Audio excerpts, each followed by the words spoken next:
السلام عليكم ورحمة الله وبركاته. إن الحمد لله نحمده ونستعينه ونستهديه ونستغفره ونعوذ بالله من شرور أنفسنا وسيئات أعمالنا. من يهده الله فلا مضل له ومن يضلل فلا هادي له. أشهد أن لا إله إلا الله وحده لا شريك له وأشهد أن محمدا عبده ورسوله.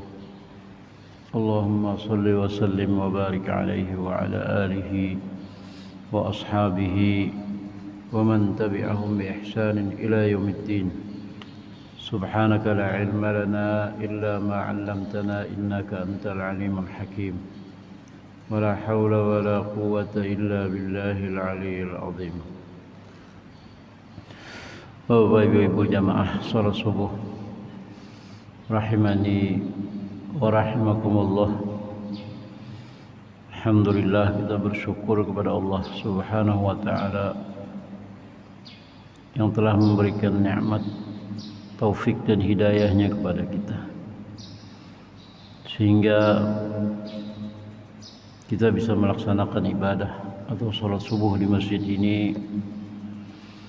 Mudah-mudahan ibadah kita diterima oleh Allah Subhanahu wa taala. Amin ya rabbal alamin.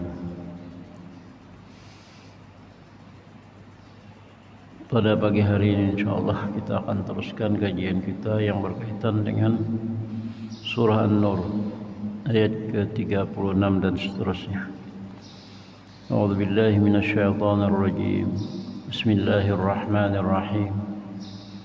في بيوت أذن الله أن ترفع ويذكر فيها اسمه يسبح له فيها بالغدو والآصال رجال لا تلهيهم تجارة ولا بيع عن ذكر الله وإقام الصلاة وإيتاء الزكاة يخافون يوما تتقلب فيه القلوب والأبصار ليجزيهم الله أحسن ما عملوا ويزيدهم من فضله والله يرزق من يشاء بغير حساب. في بيوت أذن الله أن ترفع ويذكر فيها اسمه. Di rumah-rumah, maksudnya di masjid. Adzinallahu, Allah perintahkan, Allah wasiatkan an turfa'a, agar diangkat, dibangun, dijaga kebersihannya dan dijaga kehormatannya. Wa yudhkara, dan disebut pada rumah-rumah Allah ini ismuhu, nama Allah, sifat Allah, kekuasaan Allah, nikmat-nikmat Allah. Yusabbihu lahu fiha bil ghuduwi wal asal, bertasbih kepada Allah di rumah-rumah Allah di pagi hari dan di sore hari. Ayat yang ke-36 ini meneruskan ayat yang ke-35 kemarin. Allahu nurus sama. Kata ulama bahwa hati seorang mukmin yang sudah mendapatkan hidayah dari Allah Subhanahu wa taala, yang diumpamakan nur ala nur di ayat sebelumnya, dia tidak akan terlepas dan tidak akan pernah lupa dengan rumah-rumah Allah. Dia tidak akan lupa dengan rumah-rumah Allah. Kebutuhannya dengan masjid itu melebihi kebutuhan duniawi, melebihi kebutuhannya makan dan minum, melebihi kebutuhannya pakaiannya. Saking terikatnya hatinya dengan masjid. Orang kalau lapar pasti ingat terus lawan makan. Ya lah. Orang kalau haus pasti hendak benar minum. Tapi hati seorang mukmin yang mendapatkan hidayah dari Allah Subhanahu wa taala, ingatnya dengan masjid itu melebihi daripada itu. Sehingga kalau terdengar suara panggilan dari masjid, baik itu panggilan azan ataupun majelis-majelis taklim yang ada di masjid-masjid, hatinya lebih rindu. Ya kalau boleh diumpamakan antara lapar lawan sholat. Di saat sholat tiba, dia masih ingat makan, tetapi mengalahkan. Jadi ingat lawan masjid, lawan sholat itu mengalahkan laparnya makannya. Karena sudah dia mendapat hidayah dari Allah Subhanahu wa taala. Karena ada nur, cahaya yang ada di dalam hatinya. Dia ingin selalu beribadah, yuta'abbadu lillah. Dia beribadah kepada Allah di dalam masjid, fi buyutin. Karena masjid ini ada ahabbul buqa' ilallah, tempat yang paling dicintai oleh Allah. Sehingga hati seorang mukmin itu kecintaannya kepada masjid, keteringatannya kepada masjid melebihi yang lain-lainnya. Adzinallahu ay amara wa wassa. Allah perintahkan, Allah pesankan untuk apa? Anturfa'a. Asalnya rafa'a itu diangkat, turfa'a itu diangkat. Maksudnya diangkat, diperbaiki, direnovasi, diperindah dalam membangunnya. Seorang mukmin di samping dia selalu ingat dengan masjid, dia selalu ingin melihat masjid itu bersih. Kalau ada kotoran, kada menghadang kaum atau takmir, dia seorang.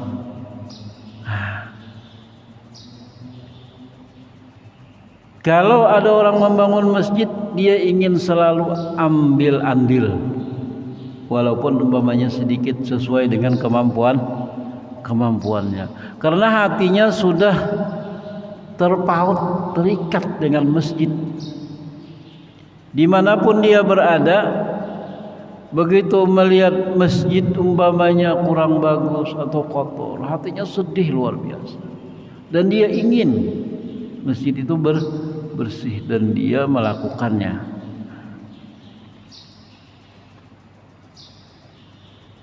Ini kadang-kadang yang sering terjadi pada kaum muslimin sekarang. Kalau kita naik ke sebuah masjid, melihat masjid itu kotor, paling menggerutu, ya lah, wajar, berdebunya masjid nih, ya lah, kada pernah disapu umpamanya. Nah, padahal di sini kalimat turfa, dia ingin ikut andil, berusaha membersihkan.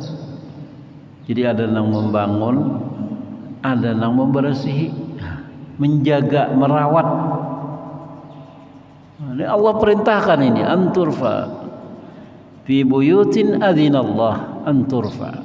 Allah perintahkan. Jadi kita kalau satu masjid atau ke WC atau ke tempat-tempat ibadah dimanapun, musalla, kalau kita melihat kurang bagus atau agak kotor tempat wudunya, kalau sempat, kalau bisa ikut bersihkan sebentar aja, janganlah kalau ada alatnya. Jangan hanya sekedar melihat kemudian mengejek lagi. Yalah, mana kaumnya nih, kaum nanti cari. Padahal itu Baitullah, rumah Allah. Kita diperintahkan oleh Allah untuk menjaganya. Siapapun dia, seorang muslim. Kalau ada kesempatan bersihkan. Beda kalau ada kesempatan dengan cara semampunya. Umpamanya kalau ke WC pindah kurang bersih, ya semprotakanlah, ya Allah. Nah, itu. Jangan menggerutu masjid kada terawat, salat kada terawat, bukan. Karena di dalam ayatnya ada perintah adzinallah ay amara wa wassa, kata ulama, an turfa. Maksud turfa di situ adalah membangunnya, membersihkannya, memeliharanya, menjaganya dari najis dan dari hal-hal yang tidak baik yang mengurangi kehormatan itu masjid. Sedang di masjid ada orang dihiga jual beli. Kalau boleh kalau di masjid jual beli, ya kalah. Tidak boleh. Nah, sebisa mungkinlah kita dengan kalimah yang bijak untuk memberikan informasi kepada orang itu. Mungkin dia tidak tahu bahwa jual beli di dalam masjid itu tidak boleh. Ya, itu termasuk menjaga kehormatan masjid atau menjaga kehormatan masjid dari anak-anak yang suka bermain di dalam masjid. Bukan berarti anak-anak tidak boleh dibawa ke masjid, tidak, tapi dijaga, karena anak-anak itu nanti generasi yang akan menggantikan kita. Dijaga supaya dia jangan bermain. Memang anak-anak itu dunianya dunia bermain, tapi diberi pemahaman di dalam masjid tidak boleh bermain bukan berarti tidak boleh dibawa lah. Kini ada orang salah pemahaman, itu harus saking jambu anak ke masjid. Jangan, biasakan anak kita ke masjid, tapi diberi pengertian, diarahkan.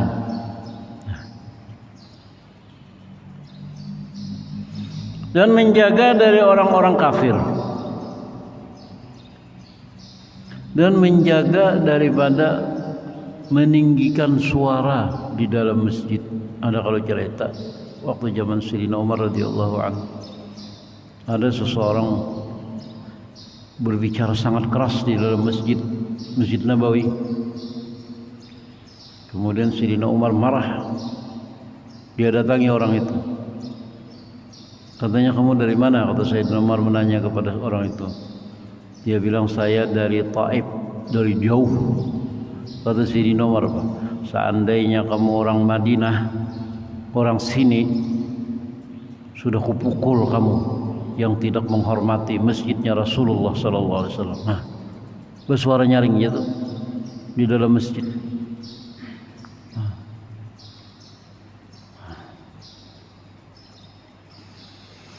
Fi buyutin adzinallahu an turfa'a wa yudhkar fiha ismuhu. Nah, di dalam masjidlah disebut-sebut Allah. Salat fardu atau salat sunnah tahiyatul masjid, membaca Al-Quran dan sebagainya. Tempatnya itu di masjid. Salat itu tempatnya di masjid. Orang yang datang ke masjid itu dalam sebuah hadis sahih dijelaskan itu adalah tamunya Allah. Dan nanti Allah akan menjamunya di surganya nanti di akhirat. Nah, setiap kali kita datang ke masjid itu kita punya keyakinan dalam hadis sahih riwayat Imam Bukhari dan Imam Muslim. Setiap datang ke masjid itu adalah tamunya Allah. Nanti akan Allah balas di akhirat dengan diberikan jamuan di dalam surga. Karena niatnya datang ke masjid itu apa? Wa yudhkara fiha ismuh. Karena dia ingin beribadah kepada Allah. Ingin beribadah kepada Allah.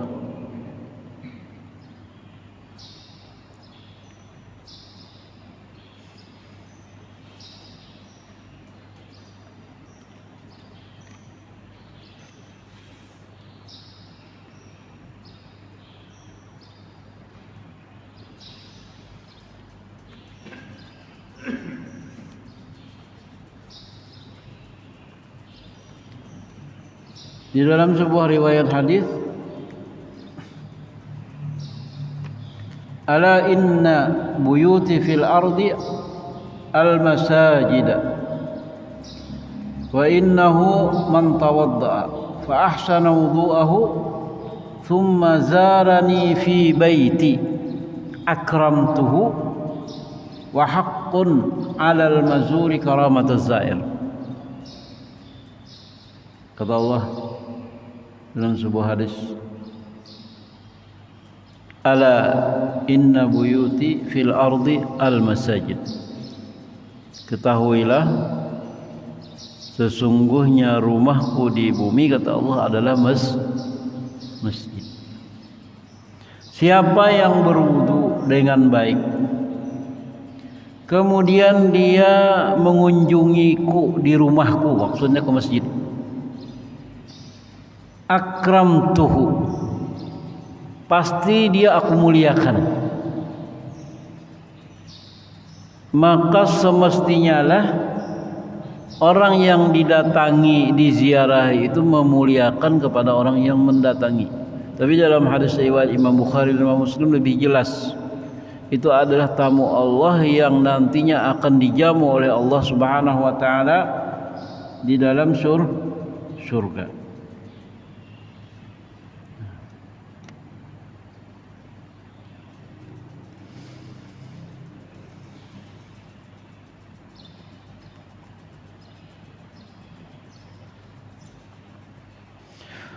Nah, kemarin sudah kita jelaskan beberapa adab di masjid. Di dalam sebuah hadis Nabi kita sallallahu alaihi wasallam menjelaskan,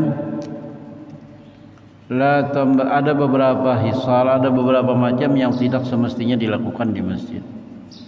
La yattakhidhu tariqan.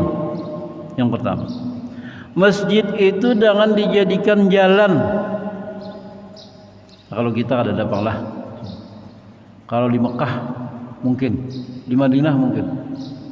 Hendak ke sana jauh mengeliling tuh, umpamanya di Mekah tuh dari Babus Salam di tempat Sa'i sini, hendak ke Bab Malik Pahat yang di ujung sana, hendak ke sana, hendak ke pasar sana. Jadi apa ngaranya supaya parak jar kita menembus menghantas jalan masjid. Ada jalan. Nabi melarang itu. Nabi kita melarang itu. Di Madinah sama. Nah, dari belakang hendak ke muka sana, menghantas jalan masjid. Itu dilarang. La yattakhidhu tariqan. Jangan diulah jalan masjid itu. Wala yusharu fihi salahan. Tidak boleh menghunus pedang di dalam masjid. Wala yambidu fihi biqausin. Jangan membawa senjata tajam maksudnya ke masjid. Wala yuqtassu fihi min ahad. Qisas atau hukum qisas tidak boleh dilakukan di masjid. Wala yuttakhadhu sawqan. Masjid itu jangan diulah pasar, tempat jual beli. Tempat jual beli. Hadis lain Nabi menjelaskan, jannibul masajida sibyanakum wa majaninakum. Wa syira'akum wa bai'akum wa khusumatikum. Nah, wa raf'a aswatikum. Jangan kamu meninggikan suara di dalam masjid. Wattakhadhu 'ala abwabiha al-matahir wa jammaruha fil jam'i. Jangan wattakhadhu 'ala abwabiha al-matahir. Maka bikinlah, ulahlah jaka bahasa kita itu, 'ala abwabiha, dekat pintu-pintu masjid itu, al-matahir, tempat bersuci, tempat wudu. Makanya di masjid pasti ada wudu. Ini perintah dari Rasul sallallahu alaihi wasallam. Karena zaman Nabi itu Masjid Madinah itu dekat dengan sumur, dekat dengan sumur. Nah, jangan masjid kalau ada tempat wudunya atau tempat buang air. Ini perintah. Wattakhadhu 'ala abwabiha al-matahir, kata Nabi. Tempat-tempat bersuci. Bisa aja satu di sana, kayak Masjid Pak ini. Di sana ada juga yang lah. Nah, itu memudahkan bagi orang yang datang ke ke masjid. Wa jammiruha fil jam'i, dan berilah harum-haruman kalau orang banyak berkumpul di masjid, banyak hari Jumat. Dari hadis ini umpamanya kita menyemprot masjid supaya harum, itu perintah. Jadi wa jammiruha fil jam'i, itu salah satu manfaat apa perintah dari ayat ini.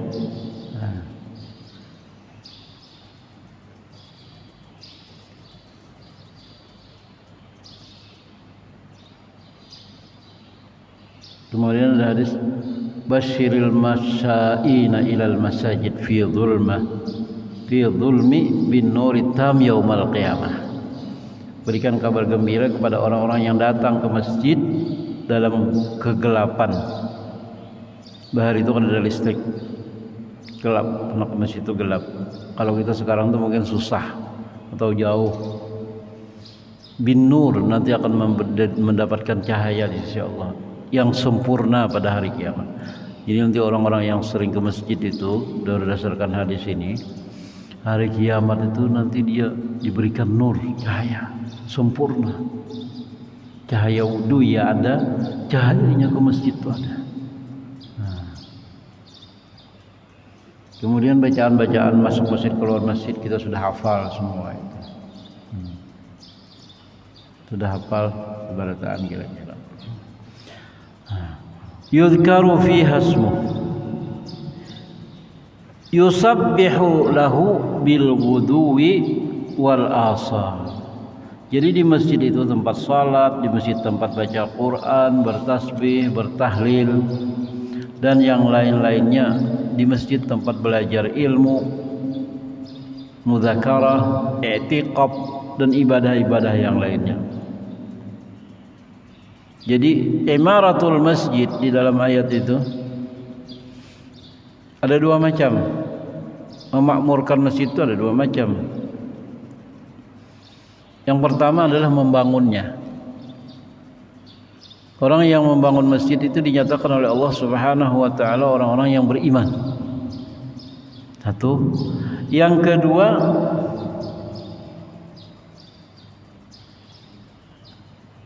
memakmurkan ibadah di dalamnya. Nah, betul, macam-macam ibadah, majelis taklim dan sebagainya. Sehingga sebagian ulama menjelaskan atau berpendapat bahwa salat 5 waktu itu adalah wajib di masjid. Menurut mazhab Imam Hambali, Imam Syafi'i kata sunnah muakkadah. Bukan karena sunnah dan wajibnya, tetapi karena itu perintahnya. Itu yang kita baris bawahi.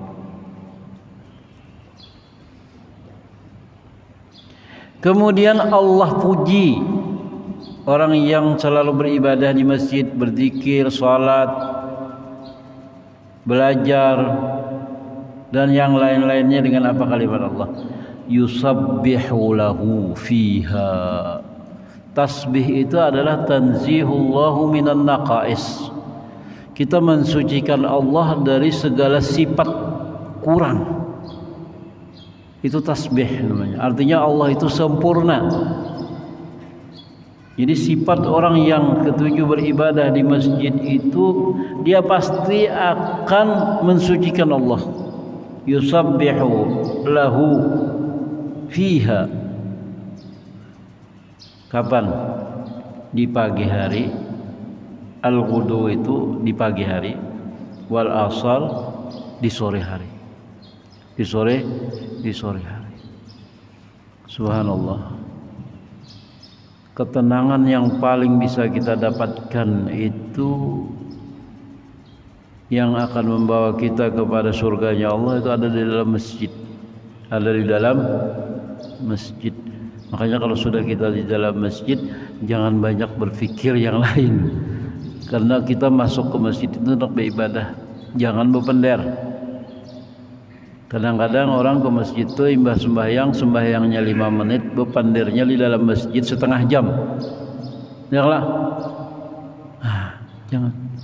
Pendirnya pulang, pendir kalau berkaitan dengan ibadah, pendir berkaitan lawan duniawi. Apalagi kalau lawas ke tamuan. Ya enggak? Kalau hendak pendir dunia, bawa keluar masjid. Keluar. Ya kita keluar pendir. Lawas 10 tahun kita ada pertemuan kayak pakai sah. Ya enggak? Nah, keluar masjid. Jangan di dalam masjid. Karena takut mengganggu orang yang ada di dalam masjid. Mungkin ada orang yang baca Quran dan sebagainya.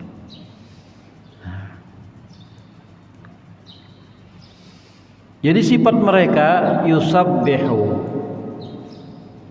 orang yang suka membangun masjid, orang yang suka mengisi masjid dengan ibadah-ibadah, itu pasti mereka di dalam masjid itu tidak ada tujuan lain kecuali hanya ingin menyempurnakan atau mensucikan Allah Subhanahu wa taala. Tapi ada ulama yang berpendapat bahwa kalimat tasbih itu kalau berkaitan dengan waktu itu biasanya adalah salat maknanya. Dia salat di masjid.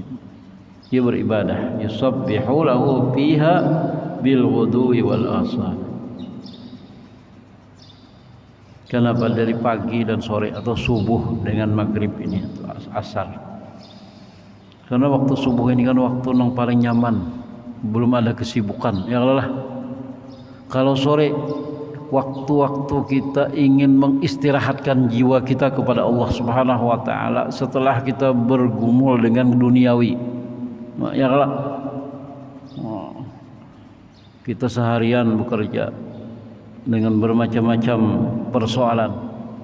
Kemudian untuk menenangkan itu semua kita ke masjid, selesai.